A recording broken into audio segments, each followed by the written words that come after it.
So now that we finally installed the Firebase SDK and got everything set up there, we can go back to our auth screen and there to the submit method to finally create a new user with help of Firebase. Of course, we'll also soon add logic to log users in, but before we can log users in, we need users, and that's why we'll start with sign up and with creating users. Now, of course, for that here, in the submit method, we have to find out in which mode we are, if we are in login mode or in sign up mode. And therefore here, I'll actually adjust this logic and check if the input was not valid, in which case I'll just return like this so that no other code thereafter gets executed, so that I can get this code here out of the if statement. This is not required, but make sure that the code stays readable and I'm not adding too many levels of nested if statements, which can make the code a bit harder to read. Because I'm now going to add another if statement here after saving this.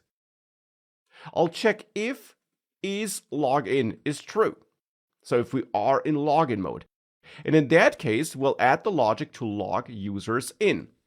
Now we can't do that yet because we have no users yet, therefore I'll start with the else branch instead, which is that we're in sign up mode, and here I want to use Firebase now to create new users. Now for that we can use this Firebase auth package that we installed. We can import package and then there Firebase auth, and from there Firebase auth.dart. Then here in this file, we can add a new global variable, a final variable here in my case, which I'll name _Firebase. And in that variable, I'll store a value that will be created with help of the Firebase auth class, and then there the instance property. This in the end gives us access to a Firebase object that will be created and managed behind the scenes by the Firebase SDK.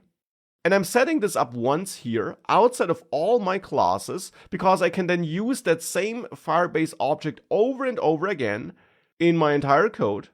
And I can, for example, use it in the submit method in this else branch here, if we are in sign up mode, to then call various methods provided by Firebase.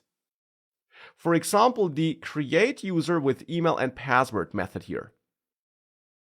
This will do what the name suggests. It will create a new Firebase user with email and password.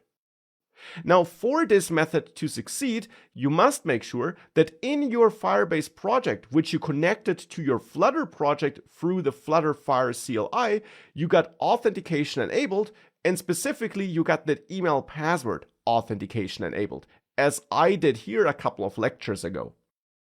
With that enabled, you can call this method here in your code. And now I want to pass my entered email and my entered password here to Firebase with that method. Now, create user with email and password will return a future, which then in the end will resolve to a user credential value. It may also throw an exception, as you learn here, if you, for example, already have a user with that email address, or if the email address should be invalid, or for example, if the password should be too weak, too short, for example.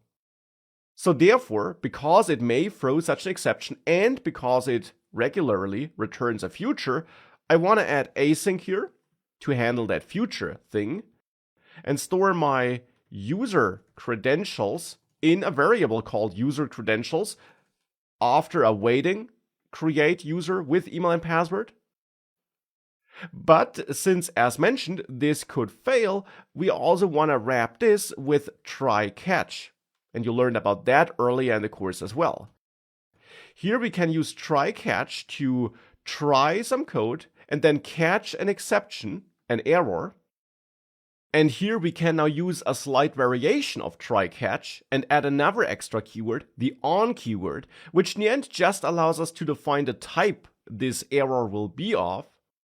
And here we learn that in the end it will be an error of type Firebase auth exception, which in the end is just a more specific version or a specific kind of exception. And therefore here we can add Firebase auth exception as the type that will be assumed for this error object.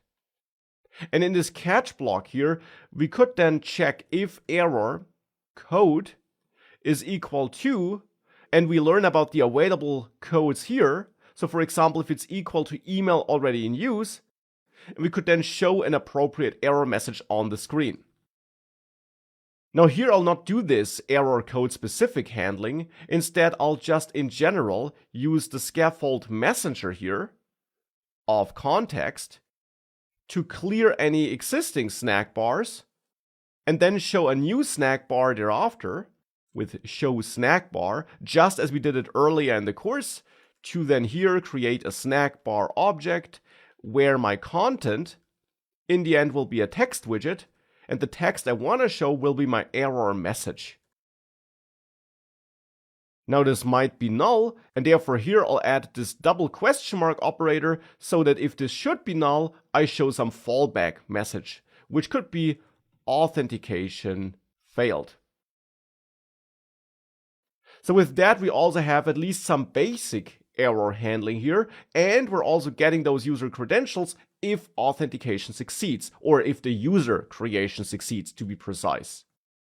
And I'll therefore then print those user credentials here so that we can take a look at them in the debug console and see what's inside that user credentials object. But that's how we could now use the Firebase SDK for sending such a user creation request. Now what's really important to keep in mind is that you could do this all manually, as you learned it in the HTTP section, but here we're using the SDK to simplify certain things, like for example this error handling.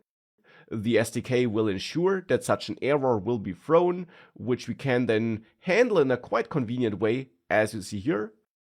But as mentioned before as well, of course we're also using the Firebase SDK because it will later help us with image upload and so on. With all that out of the way though, if you save this all and you ensure that the submit method is connected to your elevated button, and you then reload your app, you should be able to enter an email address here and also a password, and then click on create an account. That's important because you must be in sign up mode, because we right now only added the sign up logic. And if you then click on sign up, nothing happens here, of course, though that at least proves that we don't seem to have an error. Otherwise, we should be seeing such a snack bar here. But since we don't see that, it looks like everything worked. And if we now go to the debug console, indeed in there, you should see such a user credential thing. A quite complex object which contains a bunch of information about the user that was just created. In addition, if you go back to your Firebase project, you should also be able to go to the authentication section and then click on users, and there you should see that one user that you did just create. And that of course proves that the user creation works. Now if I try to create exactly the same user again with the same email address, I instead get that snack bar with that convenient error message, which is created by the Firebase Auth SDK. And that of course therefore then of course also shows us that this basic error handling seems to work. And with that we can now move on to logging users in.